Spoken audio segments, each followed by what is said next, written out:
नमस्कार मित्रों, Kanada academy channel में आपका पुनः हार्दिक स्वागत है। मित्रों, हमारे पूर्व वर्ष के जो प्रश्न पत्र हैं उन पे चर्चा चल रही है। कई सारे विषय हैं जिन पे हम चर्चा कर चुके हैं। योग दर्शन है, अर्थ संग्रह है, सांख्य कारिका है, वेदांत सार है। उसी प्रकरण को आगे बढ़ाते हुए आज हम तर्क संग्रह और तर्क भाषा, इन दोनों विषयों को सम्मिश्रित करते हुए हम आगे प्रश्नों की चर्चा करेंगे। जिसमें दोनों ही विषय हैं आपके, तर्क संग्रह का भी विषय है आपका और तर्क भाषा का भी है। ये साथ साथ इसलिए रखें कि दोनों का विषय काफ़ी कुछ मिलता है, इसलिए यहाँ पे रखा है। तो हम प्रारंभ करते हैं प्रश्न आपका कि प्रत्यक्षम ज्ञानम अस्ति। प्रत्यक्ष ज्ञान क्या है आपका? तो इंद्रियार्थ सन्निकर्षजम।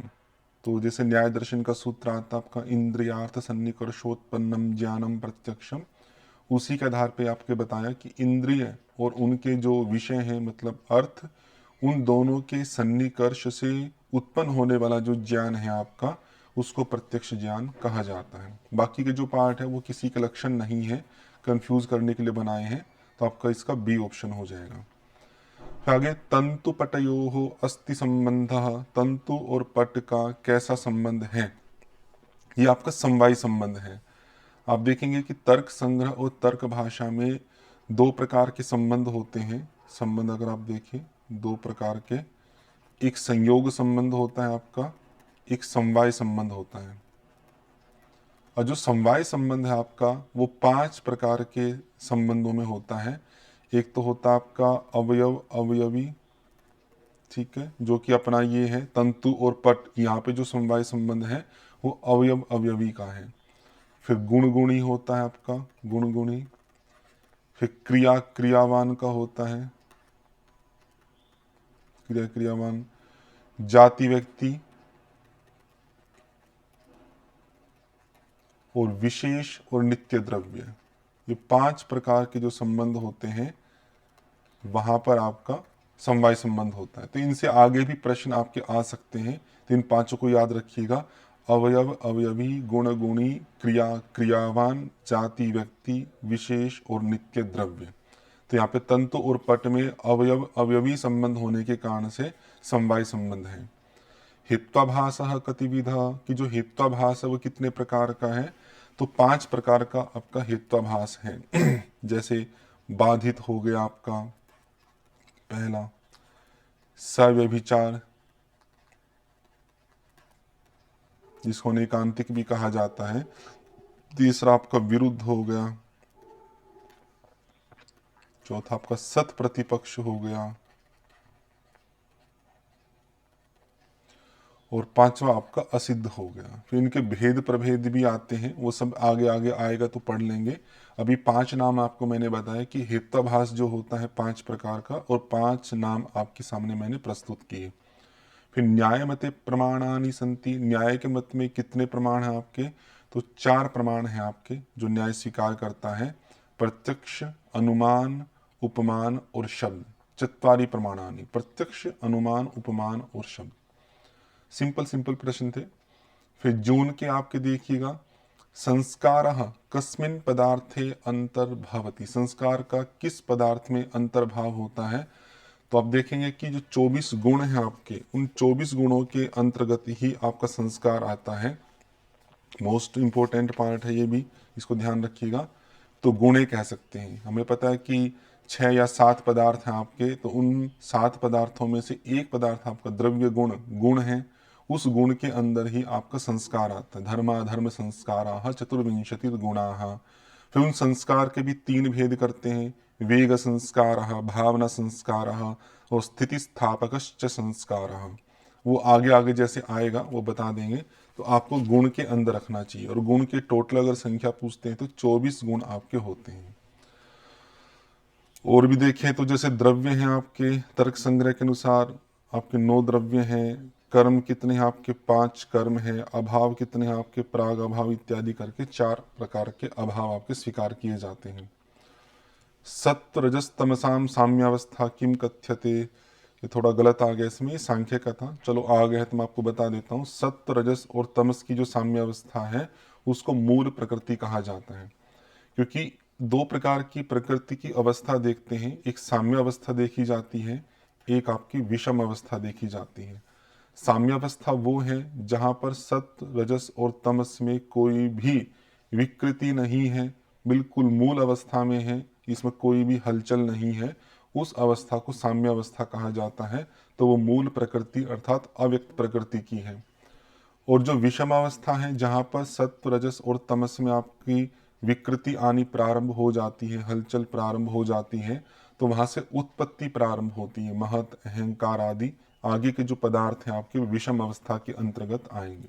तो मूल प्रकृति आपका आंसर हो जाएगा। शब्द कस्य विशेष गुण, जो शब्द है वो किसका गुण है? तो शब्द आपका शब्द गुणकम आकाशम, कि जो शब्द है वो आकाश का गुण है। जैसे वायु का गुण अगर आप देखें तो वायु का स्पर्श होगा। आत्मा का तो ज्ञान अधिकरणम आत्मा, तो ज्ञान इसका गुण है। और काल आदि का कोई गुण नहीं है। काल में तो आपके भूत भविष्य अतीत आदि वर्तमान है, अतीत वर्तमान आदि व्यवहार हेतु कालः। भूत भविष्य और वर्तमान इन तीन प्रकार के व्यवहार का जो हेतु है उसे काल कहा जाता है। तो हमें शब्द की दृष्टि से पूछा था, तो शब्द किसका गुण है? आपका आकाश का गुण है। न्यायमते कति प्रमाणानि, फिर वो रिपीट हो गया, चत्वारि प्रमाणानि, चार प्रमाण हैं आपके। शब्दों न प्रमाणम इति कस्य मतम, शब्द प्रमाण नहीं है। तो ये दर्शन के आधार पे पूछा है आपका। तो ये जैन का है आपका, कि जो जैन है आपका वो दो प्रमाण स्वीकार करता है, एक प्रत्यक्ष करता है, एक अनुमान करता है। शब्दों न प्रमाणम ये जैन की दृष्टि से आएगा। फिर दिसंबर के देखिएगा, निष्प्रकारकम ज्ञानम किम, निष्प्रकारकम जो ज्ञानम होता निर्विकल्पकम। तो आप देखेंगे प्रत्यक्ष के दो भेद होते हैं, एक सविकल्पक प्रत्यक्ष होता है और एक निर्विकल्पक प्रत्यक्ष होता है। तो जो विशेषताओं से युक्त जो ज्ञान है, जैसा जो प्रत्यक्ष है वो सविकल्पक कहलाएगा। तो वो आपका निष्प्रकारकम नहीं होता, सब प्रकारकम ज्ञानम। जो निर्विकल्पक प्रत्यक्ष होता है आपका, उसमें विशेषताओं से रहित ज्ञान होता है, ठीक है, तो वो निष्प्रकारकम ज्ञानम होता है। बाकी पार्ट इससे मैच नहीं करते हैं, तो निर्विकल्पक आपको याद रखना चाहिए। उपमानम प्रमाणम किम, उपमान प्रमाण क्या है आपका? तो जो सादृश्य ज्ञान है, एनालॉजिकल आर्ग्यूमेंट बोलते हैं उपमान प्रमाण को, सादृश्य के आधार पर जो ज्ञान होता है आपको, वो उपमान प्रमाण का भाग है। जैसे गौरिव गवयः, तो गौ के सदृश ही गवय या नील गाय होती है, इस प्रकार का सादृश्य ज्ञान जो कि अतिदेश वाक्य के साहचर्य से होता है। व्याप्ति ज्ञान वाला जो पार्ट है वो अनुमान के अंदर आता है, बाकी सब वैसे लिखे हैं। तो उपमान की दृष्टि से सी ऑप्शन आपका हो जाएगा। शब्द शक्ति ही कुत्र न्याय मते, कि न्याय के मत में जो शब्द शक्ति है वो किस में रहती है? तो यहाँ पे जो ऑप्शन बनता है न्याय या वैशेषिक की दृष्टि से, वह जात्याकृति विशिष्ट व्यक्तो, कि जाति आकृति से विशिष्ट जो व्यक्ति है उसके अंदर आपकी शब्द शक्ति ग्रहण की जाती है आपकी। प्राचीन नैयायिकों के या वैशेषिकों के मत में भी यही है कि जाति विशिष्ट या व्यक्ति आकृति जाति तीनों ही पदार्थ वहाँ पर स्वीकार किए जाते हैं। बाकी अन्य का भी आप ध्यान रख सकते हैं कि जो नव्य नैयायिक हैं आपके, वो व्यक्ति के अंदर स्वीकार करते हैं पदार्थ को। मीमांसकों का प्रसिद्धि है, अर्थ संग्रह में आता ही आपका जाति ही पदार्थ, वो जाति में स्वीकार करते हैं आपका। तो यदि हो सकता है तो अन्य चीज़ें भी पूछ सकते हैं। बौद्ध मत वाले हैं आपके, वे अपोहवाद को स्वीकार करते हैं, तो वो पदार्थ वही मानते हैं। अतद व्यावृत्ति अतद भिन्न भिन्नत्व जो पाठ है आपका, जो वैयाकरण है वो जाति गुण क्रिया और द्रव्य इन चार में आपका स्वीकार करते हैं। जाति गुण क्रिया और द्रव्य। और साहित्य आदि जो है, जैसे साहित्य दर्पण के दूसरे अध्याय में हमने पढ़ा था, वो भी जाति गुण क्रिया द्रव्य इन चार के अंदर ही पदार्थत्व स्वीकार करते हैं। तो ये पार्ट आपको ध्यान रखना चाहिए, थोड़ा अलग तरह का है। फिर आगे आया आपका साध्य भाव व्याप्त हेत्वाभास कह, साध्य के अभाव से व्याप्त जो हेत्वाभास है वो कौन सा होता है? वो विरुद्ध होता है। तो विरुद्ध के अंदर क्या होता है कि जो हमें साध्य करना है, जो भी हमारा साध्य है, तो हमारा हेतु उस साध्य को सिद्ध ना करके साध्य के अभाव को व्याप्त कर लेता है, उसके उल्टे को सिद्ध कर लेता है। जैसे वहां पे जो उदाहरण दिया जाता है आपका असिद्ध विरुद्ध का, ये था शब्दो नित्य कृतकत्वात् घटवती थी। तो यहाँ पर जो नित्यत्व हमारा साध्य है, लेकिन हेतु हम दे रहे हैं जो कृतक दे रहे हैं। कृतक मतलब कार्य। तो जो कार्य होता है वो अनित्य होता है, तो आप अपने हेतु के द्वारा नित्यत्व को साधित ना करके उस नित्य का अभाव जो अनित्यत्व है उसको साधित कर रहे हो, ऐसे पाठ को हम विरुद्ध हेत्वाभास कहते हैं। बाकी पाठ धीरे धीरे आगे आ जाएंगे। फिर जून का देखिएगा, कारणिकार्थ प्रत्यासत्या को जनक, कि कारणिकार्थ प्रत्यासत्ति का जनक कौन है आपका, तो घट रूपम प्रति कपाल रूपम, ये आपका है कि घट रूप के प्रति जो कपाल रूप है वो आपके कारणिकार्थ प्रत्यासत्ति का जनक कहा जाता है। दो प्रकार की आपकी प्रत्यासत्ति चलती है, एक कार्यिकार्थ प्रत्यासत्ति होती है आपकी, कार्यिकार्थ प्रत्यासत्ति, और दूसरी आपकी कारणिकार्थ प्रत्यासत्ति। तो कारणिकार्थ प्रत्यासत्ति का उदाहरण तो ये रूप वाला है, और वहां पे जो उदाहरण आता है आपका तंतु रूपम प्रति तंतु रूपम घट रूपम, कि तंतु रूप घट रूप का कारणिकार्थ प्रत्यासत्ति से असमवायी कारण है। और जो कार्यिकार्थ प्रत्यासत्ति का उदाहरण आता है आपको तंतु संयोग है, वो पट का है, तंतु संयोग पट का। ये दोनों असमवायी कारण के उदाहरण है, ये कार्यिकार्थ प्रत्यासत्ति का है और ये आपका कारणिकार्थ प्रत्यासत्ति का है। तो इस दृष्टि से घट रूपम प्रति कपाल रूपम ये आपका ऑप्शन हो जाएगा। आगे, असमवायी कारण नाशात कस्य नाशो भवति, असमवायी कारण के नाश होने से किसका नाश हो जाता है। तो जो असमवायी कारण होता है वो समवायी कारण के आधार पे होता है, और हमें पता है समवायी कारण या समवायी संबंध एक इस प्रकार का संबंध है जहाँ पर एक ही वस्तु में ये संबंध स्थापित किया जाता है और उसको हम अलग अलग नहीं कर सकते। जैसे तंतु और पट था, यहाँ पे तंतु को और पट को अलग नहीं कर सकते, एक का विनाश होगा तो दूसरे का भी विनाश अवश्य होगा। तो एक की सत्ता वो तभी तक है जब तक किसी दूसरे का विनाश नहीं होता। तो चूंकि असमवायी कारण भी आपके समवायी कारण के आधार पे ही है, तो जैसे ही असमवायी कारण का नाश होगा तो द्रव्य का नाश आपका हो जाता है, वो द्रव्य आपका नहीं बचेगा। तो आपका ए ऑप्शन हो जाएगा। ज्ञानस्य प्रत्यक्षत्वम को न स्वीकरोति, ज्ञान का प्रत्यक्ष कौन स्वीकार नहीं करते हैं। तो हमारी तर्क भाषा में प्रामाण्यवाद का जो विषय है वहाँ पर जो भाट्ट मीमांसक हैं उनके स्वतः प्रामाण्यवाद का खंडन किया है न्याय के सिद्धांतों के आधार पर। तो हल्का सा मैं एक संक्षेप में आपको बता देता हूँ उसके बारे में, कि वहाँ पे जिस मीमांसकों का खंडन किया वो भाट्ट मीमांसक है। एक तो पहला पार्ट ये है, और भाट्ट मीमांसक जो हैं वो ज्ञान का प्रत्यक्ष स्वीकार नहीं करते हैं, वे मानते कि अर्थापत्ति से आपका ज्ञान ग्रहण होता है। लेकिन जो ज्ञातता नाम के एक नए पदार्थ की कल्पना वे करते हैं। ज्ञातता, ज्ञान की जो विषयता है कि ज्ञान को भी जान लेना, उसको ज्ञातता कहते हैं। ज्ञातता का प्रत्यक्ष होता है, लेकिन जो ज्ञान है उसका अर्थापत्ति से ज्ञान होता है, ऐसा वहाँ पे माना जाता है। तो पूछ सकते हैं आगे किसी प्रश्न में कि जो भाट्ट मीमांसक हैं आपके, वो ज्ञान का ग्रहण किसके द्वारा करते हैं, अर्थापत्ति से, और प्रत्यक्ष किसका स्वीकार करते हैं, ज्ञातता का। लेकिन जो नैयायिक हैं आपके, वो ज्ञान का मानस प्रत्यक्ष मानते हैं, मानस प्रत्यक्ष। ठीक है जी, देखो संक्षेप का पाठ है, बताया। ये जो है मीमांसक वाले, ये प्रामाण्यवाद का विषय है आपका, तो ये स्वतः प्रामाण्य मानते हैं, स्वतः वाले हैं ये। और जो नैयायिक है ये परतः प्रामाण्यवाद को स्वीकार करते हैं। ठीक है जी, प्रामाण्य जो है वो परतः है, ये स्वीकार करते हैं। अगला देखिए, न्याय मते पदार्थत्वम किमस्ति, न्याय के मत में पदार्थ क्या है आपका, तो जाति पदार्थ वहाँ पे स्वीकार किया जाता है। तो जैसे आप देखें जाति है द्रव्य गुण कर्म सामान्य, तो सामान्य को ही आप जाति कह सकते हैं, तो उस दृष्टि से जाति पदार्थ वहाँ पर माना जाता है।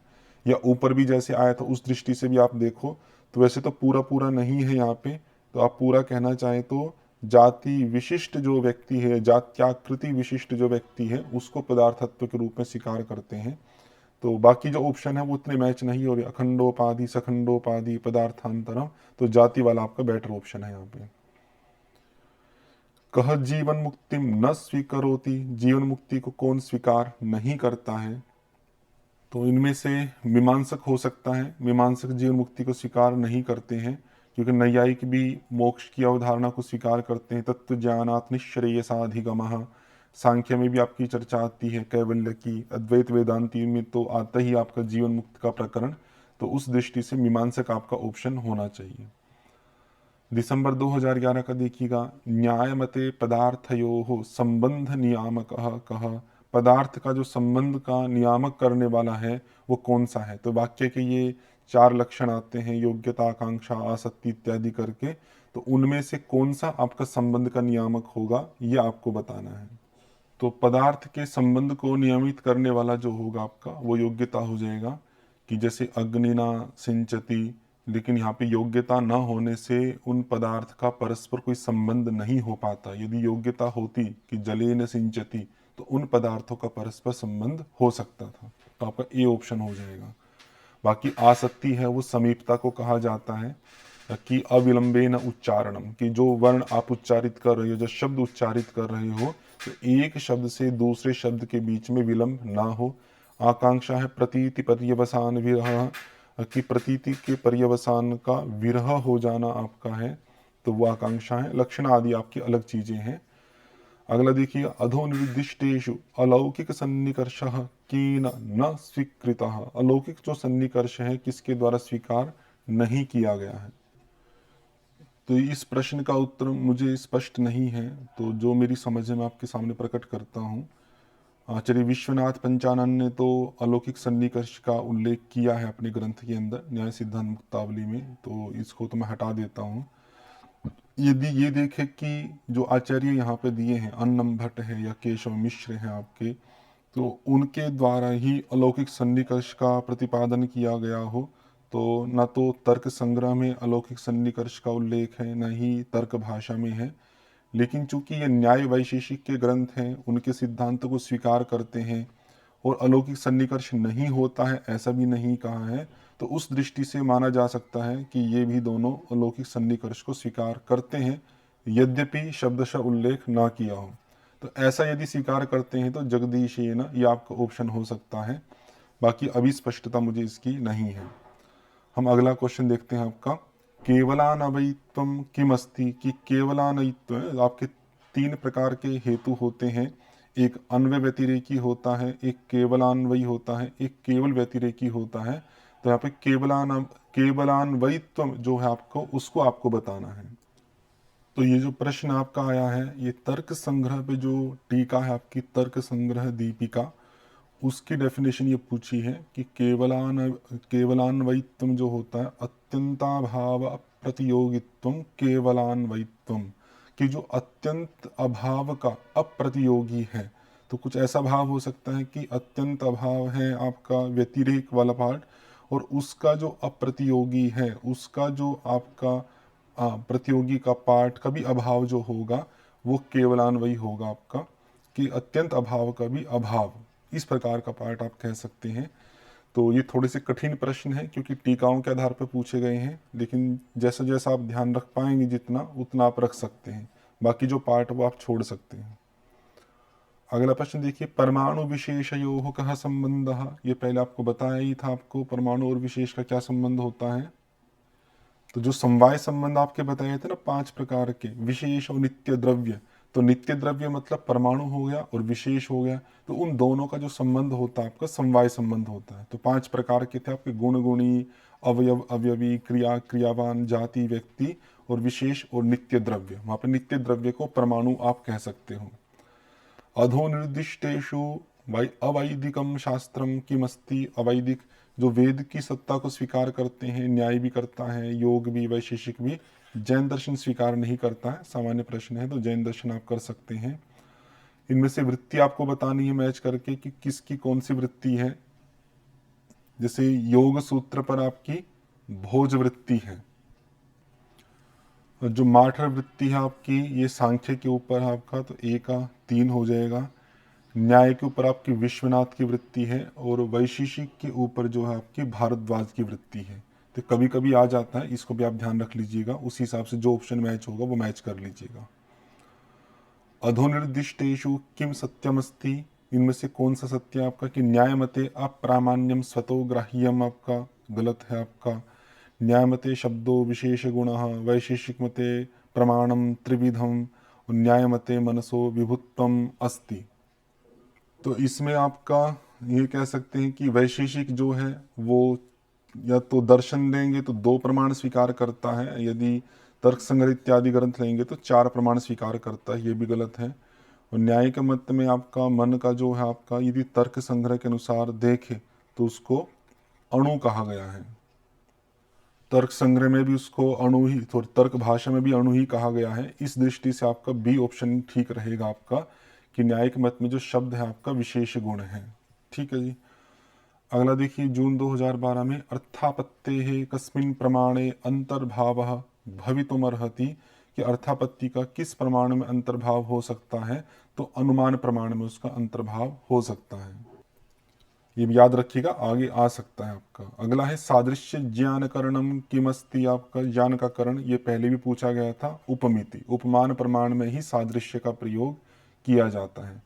कार्य नियत पूर्ववृत्तित्व भवति, कि कार्य से नियत पूर्ववृत्तित्व किसका होता है आपका, तो तर्क संग्रह में आपकी परिभाषा आती है कार्य नियत पूर्ववृत्ति कारणम। तो कारणम को आप कह सकते हैं, वहां पे कार्य की जो परिभाषा आती है प्राग अभाव अप्रतियोगी आता है, प्राग अभाव प्रतियोगी, ये आपका आता है कार्य की दृष्टि से प्रतियोगी। और जो करण का पार्ट आता है असाधारणम कारणम करणम, ये तीनों परिभाषा आपकी इंपॉर्टेंट है, असाधारणम कारणम करणम। ठीक है जी। तो यहाँ पे कारण के बारे में पूछा था, तो कार्य नियत पूर्ववृत्ति कारणम। अगला है आपका विशेषः, जो विशेष होता है नित्य द्रव्य वृत्ति ही, तो इसको आपको फिल इन द ब्लैंक्स भरना है। तो हम कह सकते हैं कि विशेषः नित्य नित्य द्रव्य वृत्ति ही, एक अजीब सा प्रश्न है, कोई खास महत्वपूर्ण भी नहीं है, क्योंकि नित्य द्रव्य वृत्ति यहाँ पे लिखा ही है, फिर दोबारा से नित्य कहना आपका अनावश्यक ही है, लेकिन फिर भी पूछा है तो नित्य आप कर सकते हैं कि विशेषः नित्यः नित्य द्रव्य वृत्ति तद अभाववती तत्प्रकारकम ज्ञानम कीदृशम, कि जो वस्तु है अभाववती, उस वस्तु में जिसका अभाव है, उस अभाववती में भी तद प्रकारकम जो ज्ञानम होता है, ये तर्क संग्रह से आपका पूछा गया है। तो तर्क संग्रह के अंदर प्रमा और अप्रमा दोनों का पार्ट आपका चलता है। तो उसमें प्रमा का जो लक्षण होता है आपका तद्वती तत्प्रकार को अनुभव, वो आपका यथार्थ प्रमा कहलाता है। और तद अभाववती तत्प्रकारकम जो ज्ञानम होता है वो आपका अप्रमा कहलाता है। तो इसको अप्रमा भी कह सकते हैं या अयथार्थ ज्ञान भी कह सकते हैं। प्रमा का मैंने आपको बता ही दिया, तद्वती तत्प्रकार को अनुभव प्रमा। बाकी जो ज्ञात विषम ज्ञानम स्मृति हो गया, विपर्यो आपका मिथ्या ज्ञान आदि हो गया, ये सब आपके पार्ट हो जाएंगे। अगला देखिएगा, कीदृशः तर्क भाषा सम्मतः अपवर्गः, तर्क भाषा के द्वारा जो सम्मत अपवर्ग है वो क्या है आपका, तो तर्क भाषा में अपवर्ग की परिभाषा आती मोक्ष अपवर्गः। फिर आगे कहते हैं कि सच एक विंशति प्रभेद भिन्नस्य, तो ये भी ध्यान रखने का, उसके कितने भेद है, 21 भेद आपके बताए गए हैं। फिर दुख से आत्यंत की निवृत्ति, दुख की जो आत्यंत की निवृत्ति है आपकी, आत्यंत की, उसी को ही वहां पे अपवर्ग कहा गया है। तो मोस्ट इंपोर्टेंट है, याद रखिएगा। और भेद भी याद रखिएगा कि 21 भेद हैं आपके, कि गौण और मुख्य के भेद से उसके 21 भेद स्वीकार किए जाते हैं। जैसे शरीर हो गया, 6 इंद्रिया हो गया, उनके 6 विषय हो गए, उनके 6 ज्ञान हो गए, सुख और दुख, ऐसे मिला के आपके 21 पार्ट वहां पे बनते हैं। उपमिति ज्ञानम कथम ज्ञायते, ये फिर आगे आपका सादृश्य से होता है, रिपीट है। तर्क भाषानुसारम किमस्ति नवमम द्रव्यम, तो 9 द्रव्य आपके आते हैं। तो उनका सीक्वेंस का तो ऐसे कोई महत्वपूर्ण नहीं है, फिर भी करना चाहे तो सीक्वेंस भी कर सकते हैं। पृथ्वी, अप, तेज, वायु, आकाश, काल, दिक, आत्मा और मन। पृथ्वी, अप, तेज, वायु, आकाश, काल, दिक, आत्मा और मन। तो हो सकता है कि आगे क्रम भी पूछ ले आपसे, तो नवम द्रव्यम आपसे पूछा था तो आपका मन हो जाएगा। लेकिन यहाँ पे मन ऑप्शन नहीं दिया है आपका, तो शायद यहाँ पे आत्मा स्वीकार किया, तो मेरे हिसाब से ये गलत होना चाहिए। आपका जो नवमम द्रव्य है आपका, वो मन ऑप्शन यहाँ पे होना चाहिए। तर्क भाषायाम कति प्रमाणानि, तर्क भाषा में कितने प्रमाण हैं, ये पहले भी आ चुका है। चत्वारि प्रमाणानि, 4 आपके प्रमाण हैं। तर्क भाषानुसारम कारणम त्रिविधम, कारण है तो समवायी, असमवायी और निमित्त भेदात, ये 3 कारण वहाँ पे स्वीकार किए जाते हैं। समवायी कारण, असमवायी कारण और निमित्त कारण। वाक्यम भवति, वाक्यम क्या है आपका, तो आकांक्षा, योग्यता, आसक्ति आदि से युक्त जो पद का समूह है उसको वाक्य कहा जाता है। तो उस दृष्टि से आपका बी ऑप्शन होगा। जिसे वर्ण समूह को पद कहा जाता है, ऐसे पद के समूह को वाक्य, लेकिन केवल पद का समूह नहीं।